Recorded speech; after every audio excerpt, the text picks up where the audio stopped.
It's so cheap that solar plus a few hours of storage, what's called nearly firm, is cheaper than the operating cost of pretty much everything else. The operating cost, right? So it's over. Well, solar PV went down by 82% in the 2010s. And some folks in the media said, this is shocking. Nobody could have predicted that, right? No, I did, right? I predicted it.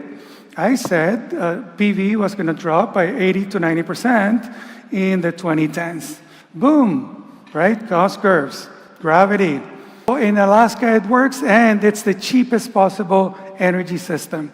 In Germany, it works, and it's the cheapest possible energy system. And you don't need seasonal storage. You don't need hydrogen. You only need 1, 2, 3, 5 days of battery storage. You get massive amounts of power, 2, 3, 4, 5 times more power the rest of the year, which we call superpower.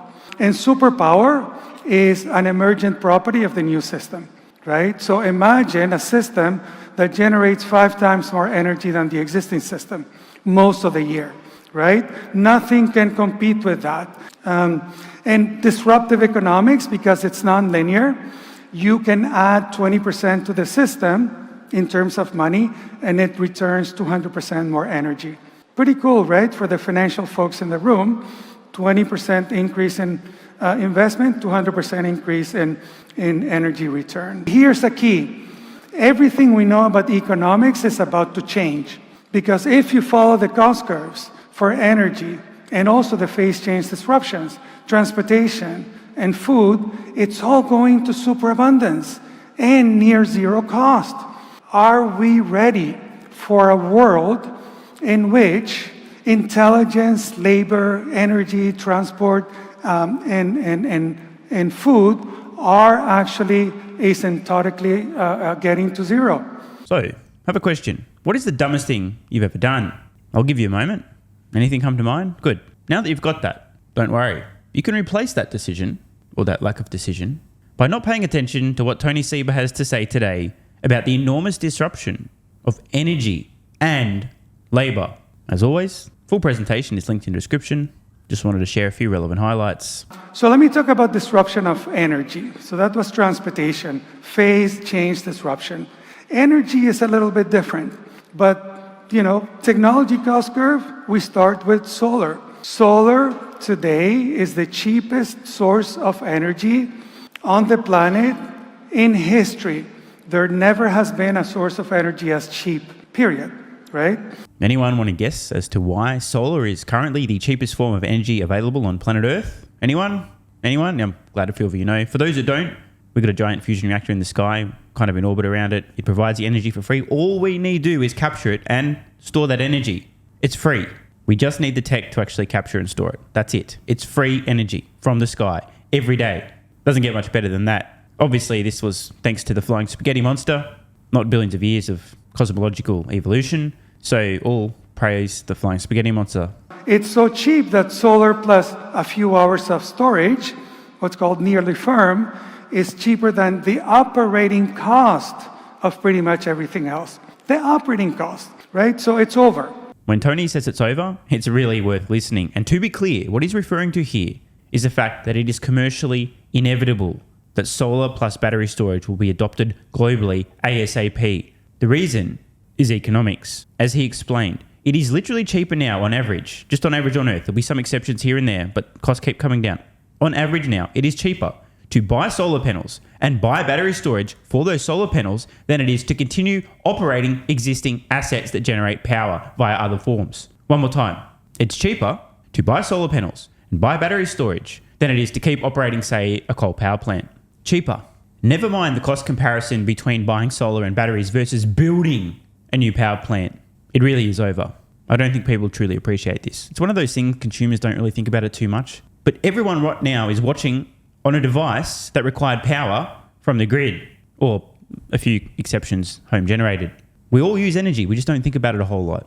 Demand for solar panels, and importantly, battery storage, where the real money is going to be astronomical for decades to come to have built out enough generation and storage capacity to meet our needs. Unfortunately, I'm unaware of any companies that make solar or, more importantly, battery storage, especially at scale, because if there were any companies like that, I'd really like to buy some of their stock. It sounds like a pretty big opportunity.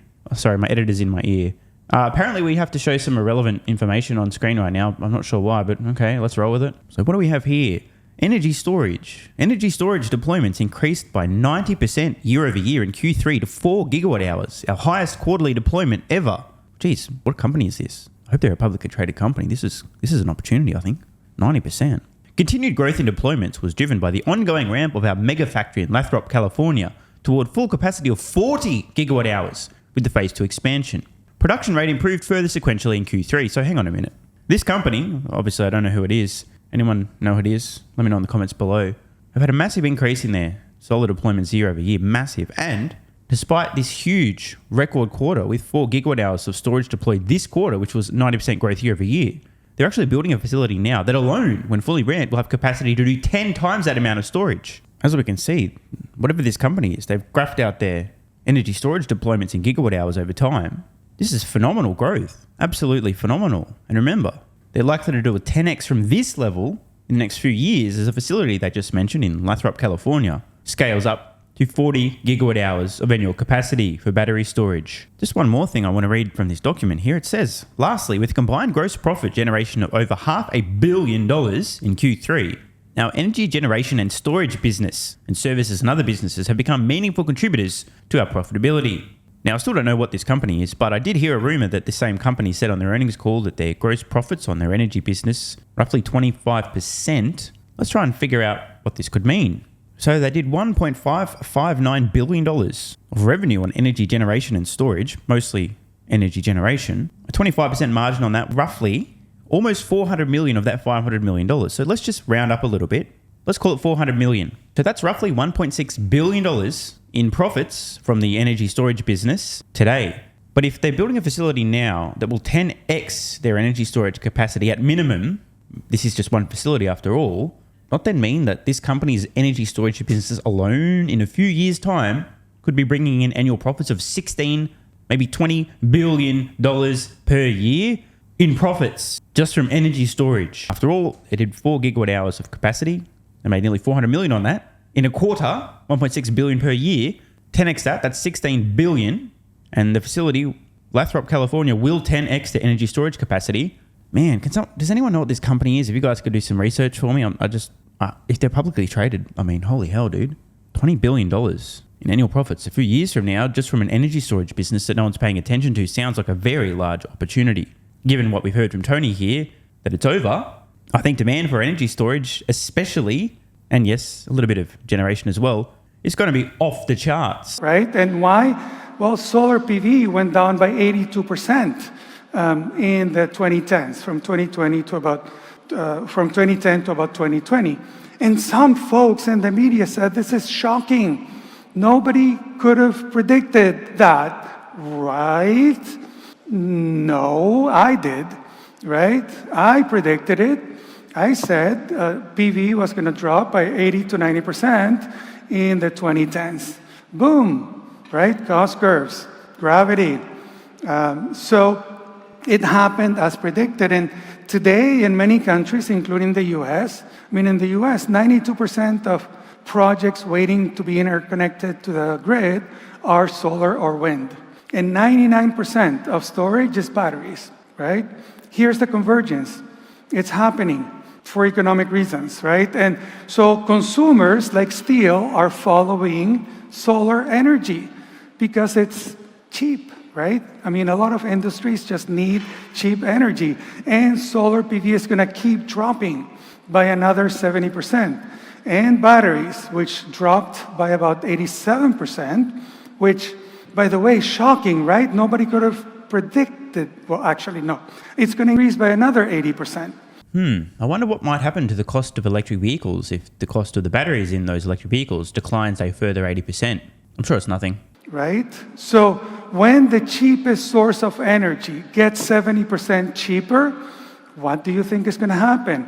Disruption, right? But, and here's the but, it's not just a one-to-one substitution of the existing system, right? It's going to be a dramatically different system. How so? So when I asked my team, let's design a 100% solar, wind, and battery system for every place on Earth. Is that possible?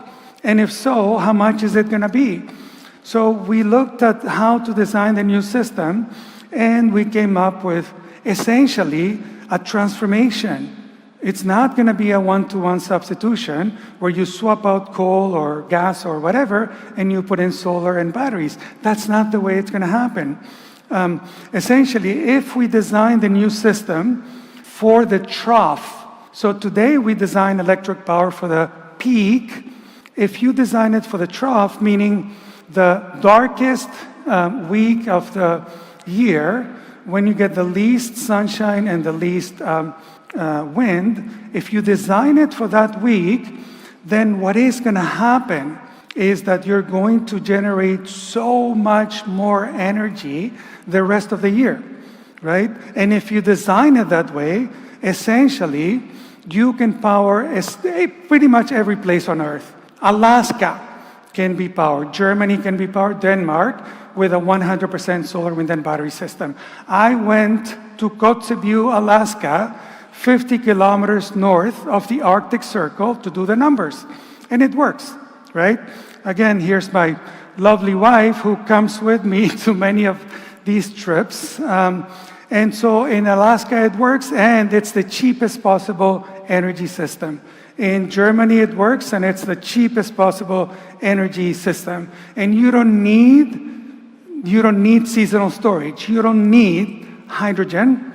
You only need 1, 2, 3, 5 days of battery storage. So essentially what Tony is saying here is, even in places where you might not think solar makes a lot of sense, e.g. it's overcast all the time, solar plus batteries still is the most economical form of energy. If true, that means that literally everywhere on Earth in the future, 99%, will be powered by solar panels, simply capturing the free energy from the sun, storing that in batteries. So, man, I really would love to find a company that's making battery storage products. Big opportunity. Let me know in the comments if you know any.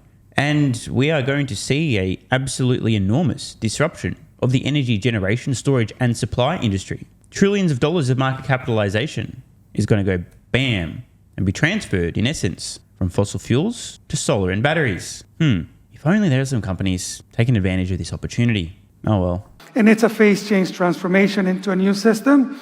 And essentially, it's non-linear. So why does it work?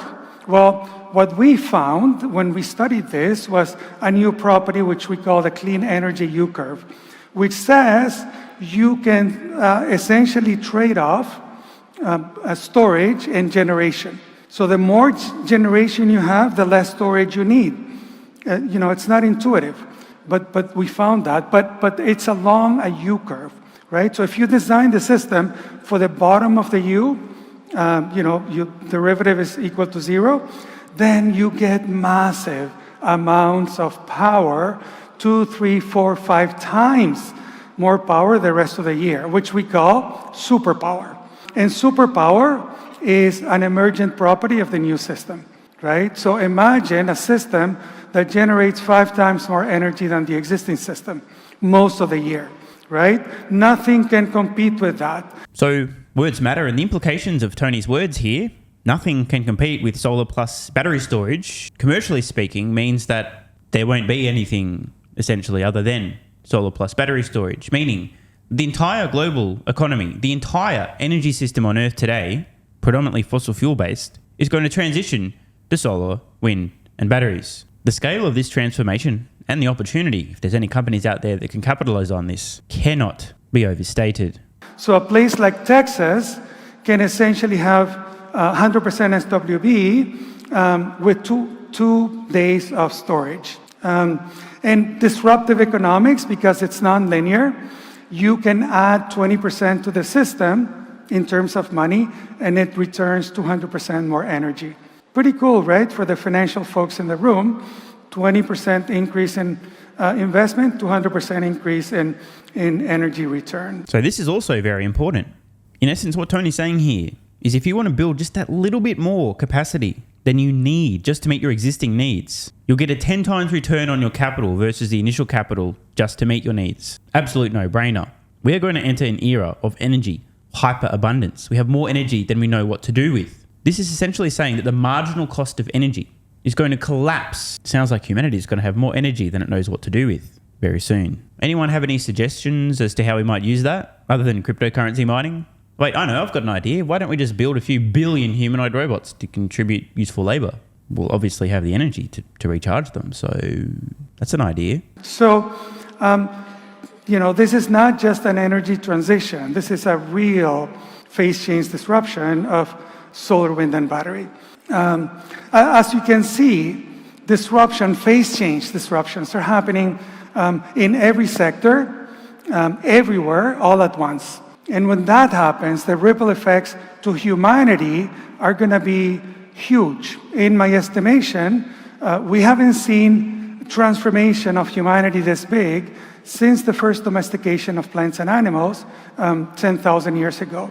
And the system that Europe and America built over the last couple hundred years is already ruptured, and we're going into disequilibrium worldwide because these 5 foundational sectors, food, energy, transport, information, technology, and materials, are all being disrupted at the same time. It's happening in the 2020s and 30s, and it's happening for economic reasons. So the system, meaning the world system order that we call, is going to enter a big disequilibrium. Here's the key. Everything we know about economics is about to change, because if you follow the cost curves for energy and also the phase change disruptions, transportation and food, it's all going to superabundance and near zero cost. If you've looked at ChatGPT, you know where AI is going.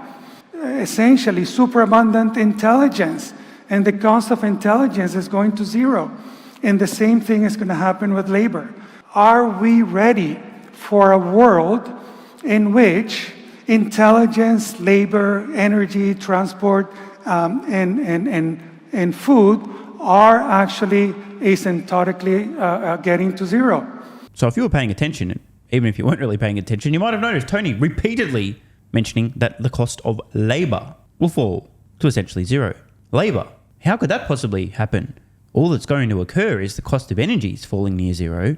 The cost of intelligence is falling near zero. Oh, he's talking about humanoid robots. If only there were some companies planning to take advantage of that opportunity as well. Man, energy storage, we're going to see a huge, huge disruption. We are talking about trillions upon trillions upon trillions of dollars of profits up for grab, producing these batteries and the storage, plus an even larger opportunity producing useful humanoid robots, taking advantage of the plummeting cost of energy. The era of energy superabundance we're going to enter, plus the incredible progress, exponentially increasing capabilities of artificial intelligence. But of course, this is all just hypothetical and there's nothing really relevant in today's video in terms of investing. I don't know any companies that are taking advantage of either of these gigantic multi-trillion-dollar opportunities. So, well, that was an interesting intellectual exercise and nothing more. It's not like he's pointing out some obvious opportunities that are available to anyone who wants to pay attention. So, see ya. Want more content? Early access? A bunch of perks? Click the links in the pinned comment. Athletic Greens AG1 has given me a massive, meaningful boost in energy, allowing me to do a lot more every day, including using my brain more and using my body more. I highly recommend you guys and girls check it out. Athletic Greens AG1 is an excellent way to fill in nutritional gaps. It's got 75 high-quality vitamins, minerals, and whole food source nutrients, plus prebiotics and probiotics and digestive enzymes and adaptogens to help you deal with stress. Plus, if you click the link in the pinned comment or head to drinkag1.com/SMR, you can get yourself a 1-year free supply of vitamin D3 and K2. But don't take my word for it. Here's what some of you guys and girls have to say. AG1 has changed my life. I was, as you described, treating myself like a circus, ate like trash, rarely exercised, used alcohol as a stress crutch, cannabis also. AG1 is what gave me the kick in the ass, got me back to the gym, motivated me to do more for myself, family, my business, etc. Keep doing what you do. Now, I know there's some skeptics, the same kind of people who think Elon Musk is a fraud, reading this going, what do you thought? There's no way that's possible, bro. It must be a placebo effect. Believe it or not, this is a recurring theme. If you give your body everything it needs to feel and perform its best, including having a lot more energy, you'll need ways to use that energy. For me personally, that includes more exercise, moving my body more social activity, and more cognitively demanding tasks, including producing a fuck ton of exclusive content over on Twitter and on Patreon, plus my daily YouTube uploads. The proof's in the pudding. On to another testimonial from a viewer of this channel. SMR, you asked me to provide feedback on AG1. Here it is. It has helped with mental acuity, stamina, and intestinal waste management. Can't read between the lines. Certainly helps with regularity and digestion. That's what the digestive enzymes are for. It has also dramatically reduced my cravings for sugar. You guys need to stop eating sugar. It's fucking poison. I'm 50, 5'9", and overweight, aka a fat motherfucker. I think that's a technical term for overweight, isn't it? Is it fat motherfucker or obese? I can't remember. I average 100 hours a week in the West Texas oil fields as a safety supervisor. Jesus Christ, dude. No wonder you're struggling to keep your weight under control. 100 hours a week. Brutal. It has helped me lose weight. It is not an appetite suppressant. It can help fat people suppress cravings, and motivation to be healthier is critical for changing your diet. Love you, brother. Again, this is a great point. It's something people really don't seem to grasp. If you have more energy, everything becomes easier. It's like turning on easy mode for life. A few years ago, before I was taking AG1, my health was trash. I was struggling to get through the day, had afternoon fatigue. The last thing I wanted to do was either use my brain or move my body. Didn't have the energy. Now, my biggest struggle every day is figuring out ways to use that energy. I'm exercising way more, doing a lot more with my friends and family, and of course, my work output has increased substantially. And you can fact check me. Check out the average length of my videos I was posting to YouTube 3 years ago. Need I say more? And one final testimonial. Love this one. Okay, here's the deal for me with this AG1 shit. I'm 41 years old and not the type to eat, drink, smoke, or sleep healthy, so I was skeptical. That being said, here's what I experienced. Day 1, meh. Day 2, afternoon fatigue was about 45 minutes late. Day 3, 0 afternoon fatigue. Day 4, 0 afternoon fatigue plus extra energy. Day 5, again, 0 afternoon fatigue plus energy, wondering, what the fuck, really? See, this is the thing, right? The results for many people are just almost too good to be true. This is the same experience I had. My afternoon fatigue just vanished out of nowhere. I'm like, wait, what the fuck? Why am I not tired in the afternoons anymore? Surely, it's not that AG1, is it? Turns out it was. Day 6 and 7, same thing. Day 8, same thing. Plus, I had the want to get things done around the house that I normally would slack off and not get done. Again, the point, extra energy, you'll need to use it, you'll find ways to use it. Day 9, 10, and 11, and today is day 12. I fucking love it. So however you managed to get me to buy it, I'm so glad you did. Thank you so much, SMR. It really changed me so far. Guys, this shit really works. Just try it. By the way, this is the reason I continue to relentlessly promote AG1. A lot of people get real fucking mad in the comments. Oh my God, Snake Oil Salmon's sold out. Oh my God, he's a scammer. This is fraud. But constantly, I'm pretty sure everyone making these comments is also currently short Tesla stock. I'm not particularly concerned about people having a negative perception, those folks suffering from small brain syndrome, still living in my bum's basement syndrome, etc., writing mean comments, claiming AG1's a scam or it doesn't work. I mean, bro, when I get feedback like this is what keeps me going. And remember, there is a 90-day money-back guarantee. There's nothing to lose here. Just try this stuff for a month, and if you don't get these results, get your money back. See, it's a literal no-brainer. It's an IQ test at this point in time. Testimonial after testimonial after testimonial like this. Get your money back if it doesn't work. Just try it for a month, and if it doesn't work, get your money back. Today's the day. It's finally time. Be like this guy who was a massive skeptic, but finally, after 1,000 promotions in a row, caved in, tried AG1, and has results like this. Head to drinkag1.com/SMR or click the link in the pinned comment, and please, let me know how you're feeling in a few weeks' time. Now, if you'll excuse me, time to put my extra energy to good use. I'll be recording some more exclusive content for Patreon and my Twitter subscribers. So click the links in the pinned comment. See you over on Twitter and or Patreon. And don't forget to grab your AG1. Love ya.